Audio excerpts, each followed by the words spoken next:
侧面那个叫什么提示，让我看见，就红色的那个。你的也是红色。一闪一闪的嘛。对，这个视角是不错的啊。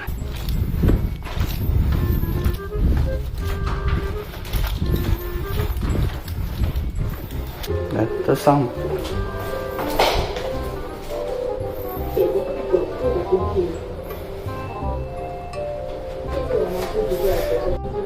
就可以开始当提词器。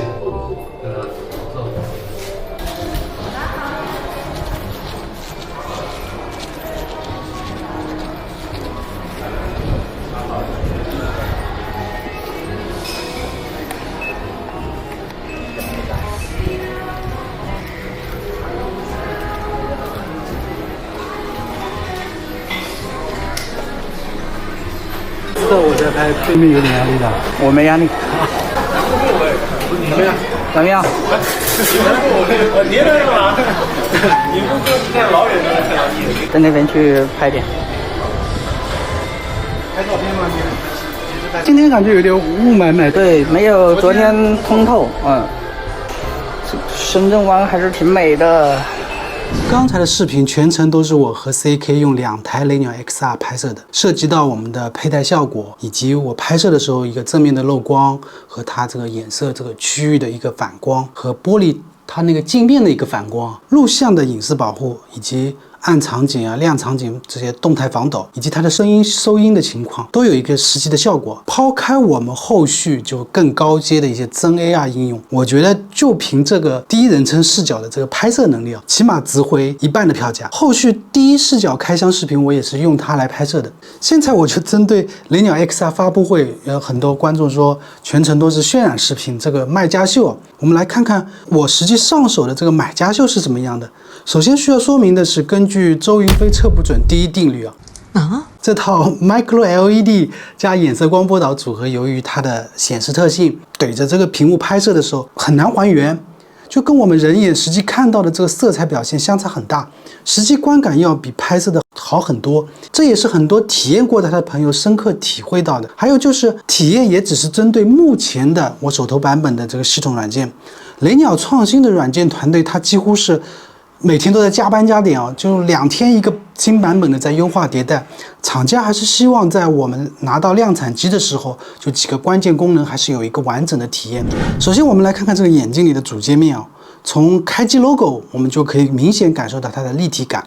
主界面是以Lindorf的方式显示的，选中的图标是以有立体感和动态显示的，这也是它硬件上原生支持左右异显带来的视觉优势。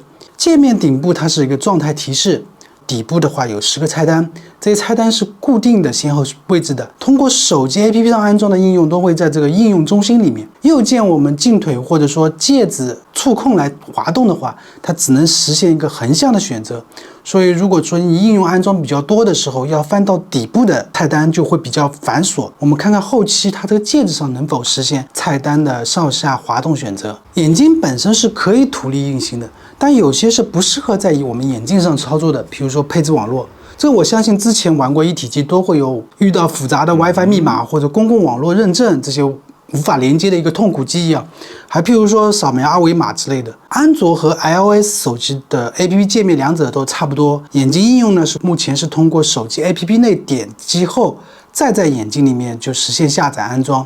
这主要是因为手机上面就方便查看应用详情。关于很多朋友关注的自行安装安卓应用，的确 XR 是兼容普通2D 安卓应用，不过短期内应该不会开放自行 ADB 安装。普通安卓应用的话，它官方会逐步测试，通过应用商店来提供下载安装。目前体验机上是可以体验到 B 站和抖音横屏，运行界面是跟头的Lindorf模式，操控必须使用戒指的3道方式去控制。左侧有一个菜单栏提供了返回、退出和截取登录二维码的功能，这个还是蛮贴心的。不过我印象中有的应用是不支持从相册里面扫码的，那就需要多借助一个手机来拍摄相册的二维码。眼镜里普通安卓应用的文字输入的话，目前是要通过戒指去3道夫选择的。目前眼镜蓝牙的话，只能是连接2个设备，一个是手机，一个是它的戒指。是暂不支持键鼠啊、蓝牙耳机这些。通知电话、提醒、听歌这些目前是全天候眼镜的一个标配功能。通过蓝牙和手机 APP 进行连接，需要在通知菜单里开通权限。通知功能，安卓一般要优于苹果，因为苹果系统原因，它容易撒后台，就是丢通知。电话功能就不用多介绍了，即使不打开手机，我也可以直接在眼镜上拨打操作，通话音质也是不错的。目前体验的系统版本的翻译有3个栏目，第一个是常规翻译。So the moral of the story is, yes, it's much better than the Quest 2 by tenfold. Yes, it's better than the Quest Pro. And yes, you'll see an improvement, but yes, there's still graininess a little bit, and yes, it's still not like it's still looking through a camera. It's not like you're all of a sudden. 第二个是需要跟人脸扫描后固定在人脸边上的翻译。Dad, can we go to the park for a picnic this weekend? I know I have a lot of homework to do, but I need some time to relax. OK。第3个则是 AI 翻译。Where do you see yourself in 5 years?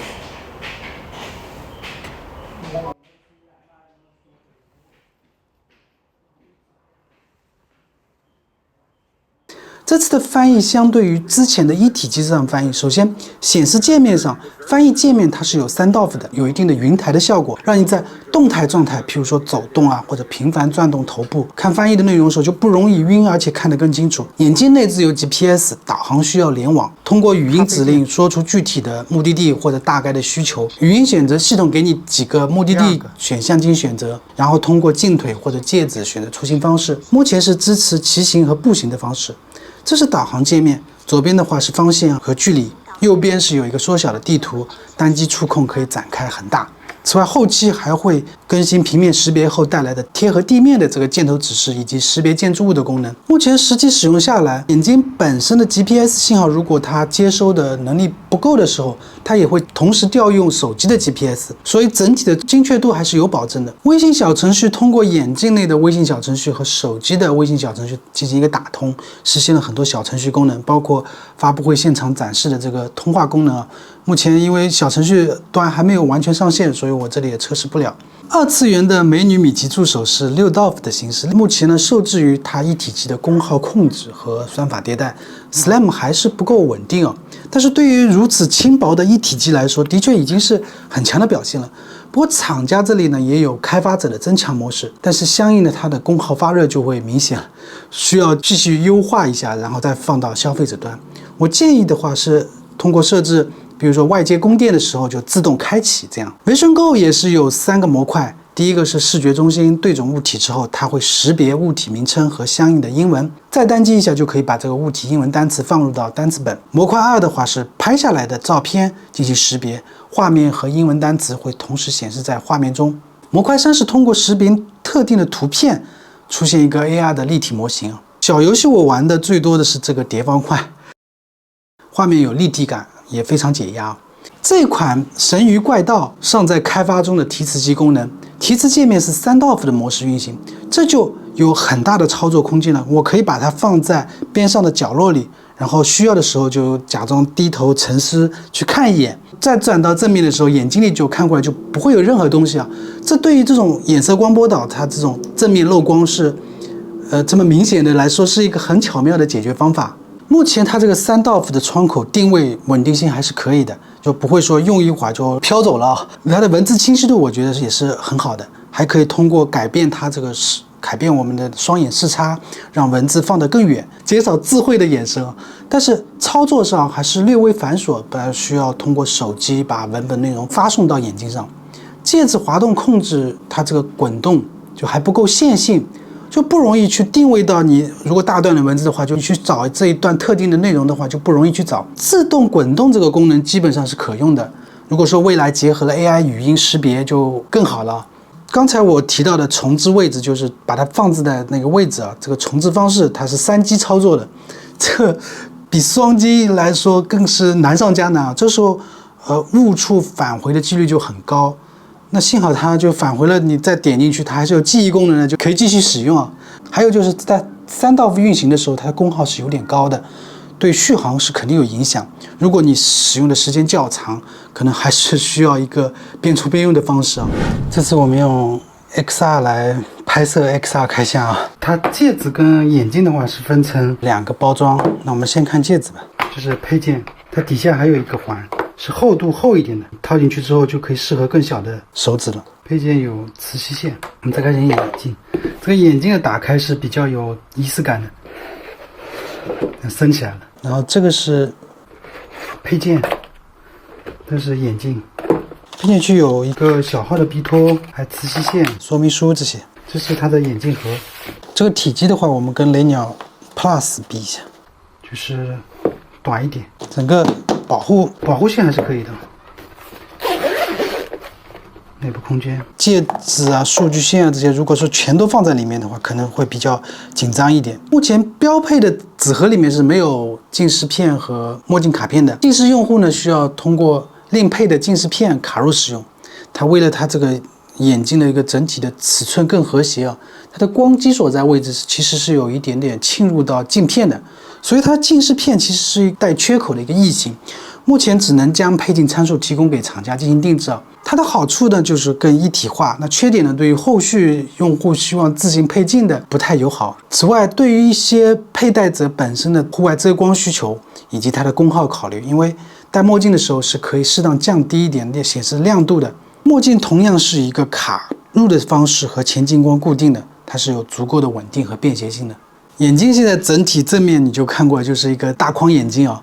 镜框的它造型是联合了博士眼镜一起进行设计的，属于一种简约生活化又比较讨巧，所以它刚发布出来的时候，它的颜值就引起了很多爱好者朋友的持续关注，特别是它比较细的一个镜框，虽然它整个框体还是比较大的。那接下来我想借 XR 的镜片跟大家介绍一下我手头的这几台光波导眼镜的光学方案的优劣势啊。光波导技术是通过玻璃和树脂它的内部的一个通路，将光机就是那个投影的内容导到你的眼前，佩戴者此时依然可以透过我们的镜片看到外面的现实世界。目前光波导方案主要有2种方式，之前最多的是阵列光波导，那也叫几何光波导。阵列的优势是基本它没有色散，对色彩的控制也是比较优秀的。缺点的话是它的出瞳范围目前还比较受限，造成它那个镜腿比较宽大，遮挡侧面的视野。还有呢，就侧面它会有一个弧光区就显示在里面的。那其次的话就是衍射光波导，目前几款都是采用的2维表面浮雕光栅波导。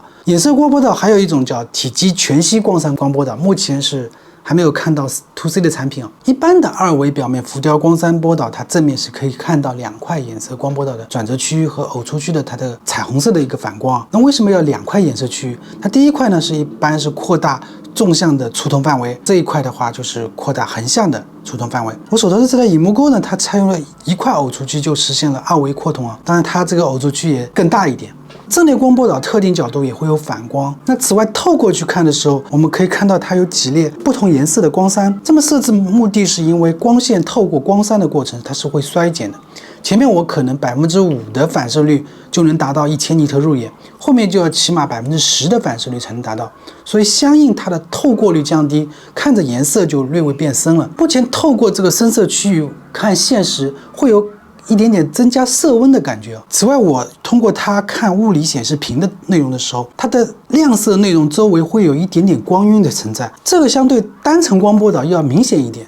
但是这个光晕也仅限于观看屏幕内容，如果说看现实世界这种是感受不到的。雷鸟 XR 采用了双层的光波导来实现更高的光效、更好的亮度和色彩均匀性，提升综合视觉体验。这是如何实现呢？我们来看一下这个图。它由于3色光的波长的特性，如果只是单层，最终入眼的光很容易散开，造成我们看屏幕，特别是全白的时候，它是五彩斑斓的。雷鸟 XR 的双层光波导是将红绿2色在一层优化，然后蓝色在另一层来优化，最终到我们人眼的时候就很均匀。那双层镜片跟单层镜片，包括和阵列的镜片，它厚度上会不会差异有很大？我这里也实测了一下，雷鸟 XR 的双层相对于我手头最薄的单层光波导，它的厚度只增加了50%。在相对于阵列光波导，也是光波导眼镜正反面它多有一点类似于镜面涂层啊，还有就是衍射光波导它固有的，比如说周围高亮，它引起的里面显示出来一些彩虹的条啊或者块啊，这个还是不可避免的。这类方案呢，就是有边缘的弧光，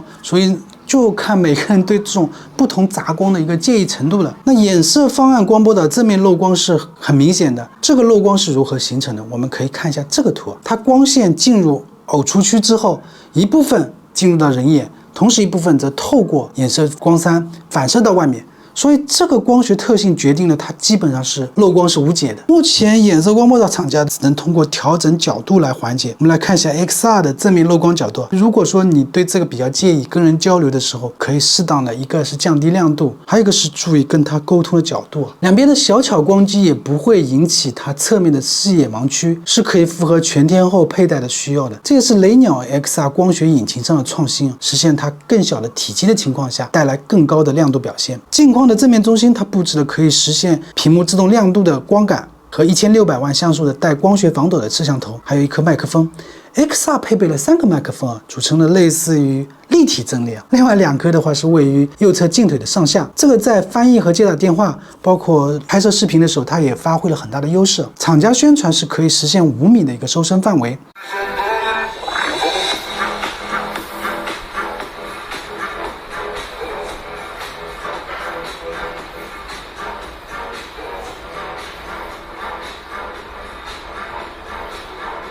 还可以屏蔽自身发出的声音。我可以设想未来通过结合空间算法和 SLAM 多人说话的时候，分别翻译到各自的人脸边上，左右两侧是都带有触控条的。触控呢主要支持4种手法，包括前后滑动和单击确认以及双击的返回。那右侧镜腿主要是菜单选择确认返回，左侧镜腿主要是音量的控制和音频的暂停和播放。介质的控制跟右侧镜腿基本上是一致的。在一些应用程序里，譬如微信小程序或者说安卓应用，自动转换成一个带射线的3道模式，它这个时候上下滑动也是可以使用的。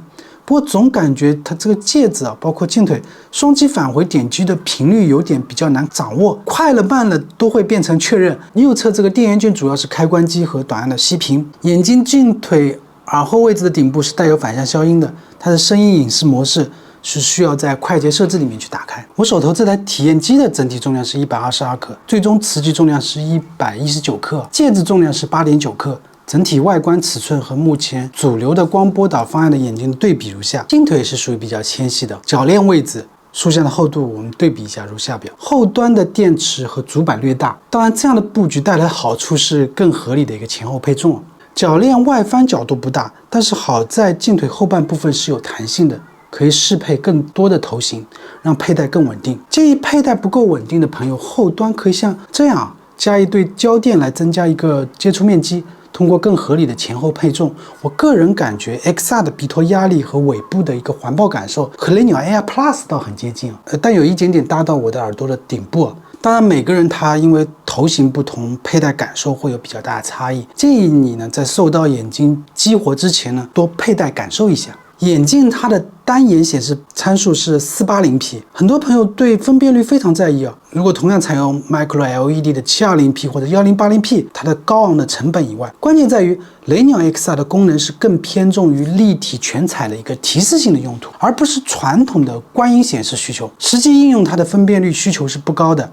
去上一些过高的分辨率，除了带来成本售价、功耗发热、重量这种方面更大的挑战。雷鸟 XR 相对更偏重观影的 Bird Base 方案，它更优秀的就是它的通透感和它的显示亮度，这个在全场景需求的时候是非常重要的。亮度来到了可观的1500尼特。目前市面上我接触过的全彩光波导里面，除了我之前花了3万块钱海淘的那个 Magic Leap 2，它拥有了2000尼特以外，其他产品目前一般都在500尼特以内。户外使用的必须要搭配墨镜才能勉强去使用。有了前面的光感，可以实现显示亮度的一个自动调节，这个变化过程一般在2秒左右。眼镜戴上第一感受就是它的画面位置是我目前体验的所有 AR 眼镜里面视野最偏下的，这个好处是对我们的视野的遮挡是非常小的。眼镜的画面大小是 FOV 是25度，它的屏幕比例接近于4:3，所以如果你是观影需求，我觉得还是选择此次同步发布的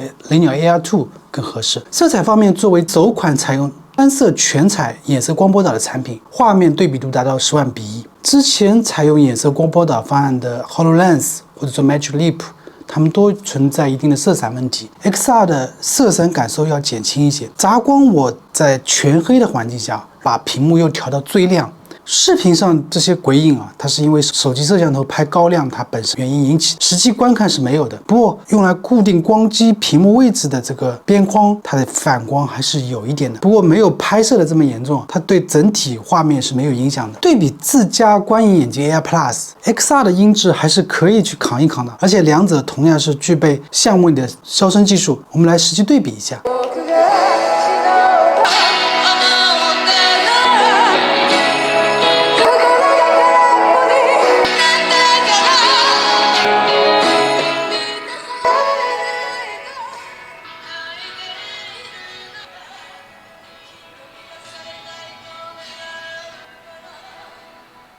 但对于一些特别嘈杂的环境下，接打电话市面上几乎所有的开放式镜腿都比较难胜任。此时可以借助入耳式的蓝牙耳机。目前眼镜端是不能直接配对蓝牙耳机，蓝牙耳机只能去连接 XR 它连接的这个手机啊。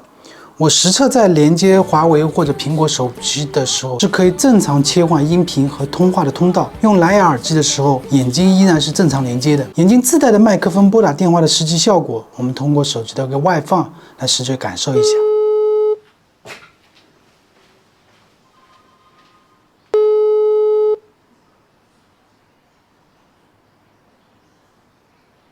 喂，你好，这里是智能 AR 周瑜辉的频道。关注我，带你领略智能眼镜的魅力所在。这是我目前体验过的 C 端一体机上功能最强大的摄像头了，不单单是因为它的像素达到了1600万，是一个比较广角的镜头。拍照的话还可以支持夜景模式和延时摄影。它超大的128G的本地容量，也可以实现长达12个小时的连续拍摄的存储需求。我期待后续它是有拍摄视频的时候同步可以快捷拍照的功能。我来对比一下之前我手头拍摄性能最强的一款 AR 眼镜。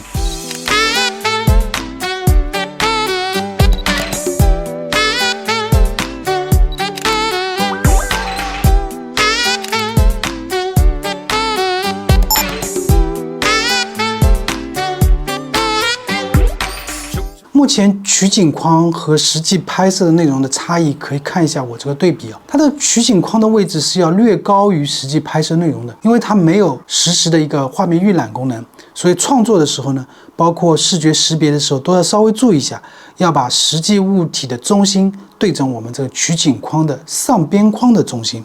那录像时的一个时间提示，刚好基本上就是整个实际拍摄的视野中心位置。当然，由于每个人的我们那个鼻型、耳朵位置引起的一个佩戴角度也会有一点差异，具体自己多拍几次就感受一下就能掌握了。眼镜端的照片、视频都可以通过在手机端开启眼镜传输模式来传到手机的 APP 内，再保存到相册使用。为了隐私考虑呢，目前拍摄时它侧面的雷鸟标识是会亮灯的，录像时它是红灯慢闪，拍照的时候是快闪的白灯。目前雷鸟 XR 的右镜腿末端是电池包，它的容量是590毫安时，戒指的电池容量是30毫安时。由于高通 XR2 的芯片加上高亮的 Micro LED 这些功耗，目前续航表现中规中矩吧。眼镜包括戒指，它都是采用的磁吸充电方式，磁吸充电口是不一样的，两者触点不同，带来一个小问题，就是出门的时候要同时带2条充电线。充电时候，眼镜腿的雷鸟标识它从充电中的橙色变成了充满的绿色，戒指则从充电中的绿色慢闪变成充满的常亮。眼镜充电功率为 4.5 到 4.6 瓦，开着机充电也蛮快，10分钟基本上能充近 30% 的电量，20分钟充了 55% 的电量，充满电时间基本上刚好是1个小时。戒指充电功率为 0.28 瓦左右，充满时间为 1.5个小时。眼镜支持边充边用，在充电的同时也可以做到拍摄啊、看视频啊这些都不掉电，而且缓慢增加的，这个对于连续使用还是很有保障的。我建议官方可以搞一条只充电的一个更细软的磁吸线，让那个边充边用就更无感了。那眼睛的待机能力很强，我深度待机22个小时，眼睛耗电40%，所以2天的深度待机能力还是有的。保持蓝牙连接的情况下的待机基本上可以做到1整天。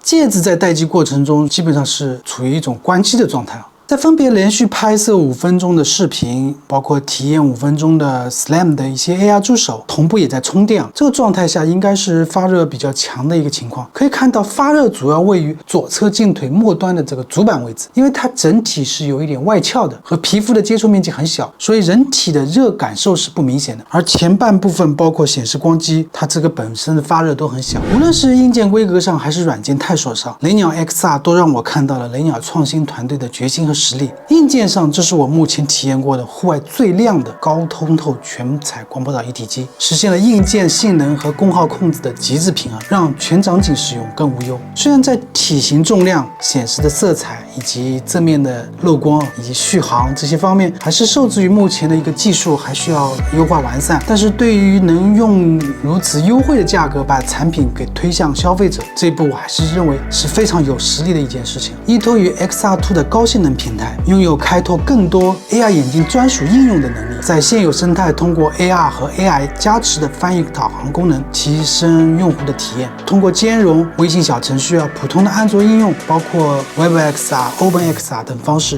让用户后续有更多的使用用途。当然，如果你只是想要一个观影显示设备，我是推荐同步发布的雷鸟 AR2 的。AR2 的评测视频我也会在第一时间奉上，它更轻、更凉爽，值得你的期待。如果你是像我这样希望随时随地去无缝体验更多的 AR 技术加持的内容，雷鸟 XR 是目前绝佳的高性能选择。那今天我对雷鸟 XR 的体验就到这里，感谢你的观看，我们下个视频再见吧。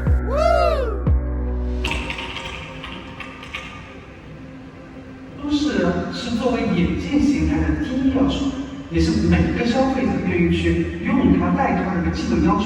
无论是在室内室外，都有它一个具体的使用场景，外观更像一个红眼一样。